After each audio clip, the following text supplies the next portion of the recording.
Derrick is a character that was brought back in the movie, and yet again a character who was misused and misplaced within this movie, whereas him and his son storyline should have been the A or B storyline of the movie, and I will explain why very soon.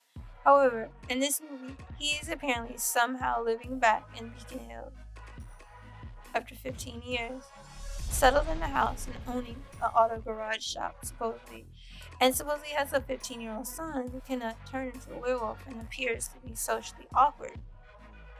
This should have been a focus to this Teen Wolf movie, but okay.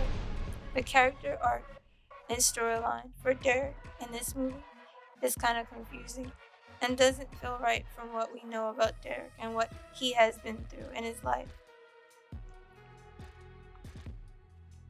I wouldn't take Derek as a character who would want to go back to Beacon Hills and settle down, especially after what happened to his own family throughout the series itself.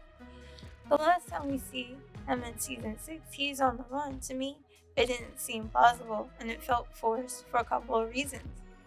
We don't see any pictures mentioned of the woman he settled down with or what happened to her, not even a private moment, flashbacks, or memory. There was ample opportunity to flesh this out. The sense of him having a son feels rushed and incomplete and thrown together. There is no father-son chemistry or dynamic between the two.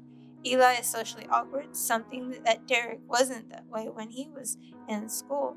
I saw them as being very awkward. Yet again, there are no flashbacks or memories of his son growing up with him.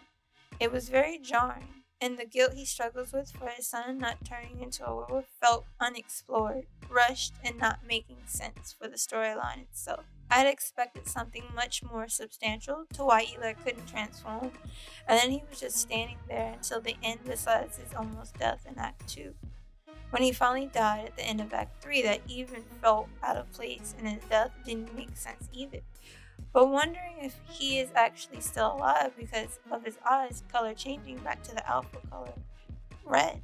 Well, I don't know. Overall, for Derek, his character in the movie felt like a waste, an afterthought. I wanted to see more from him, especially in the fight against Allison in Act 2. Of course, he was unaware by her presence, but there's no way he couldn't have survived that fight and unable to take her down. He was too weak in this movie, and he is not a weak character.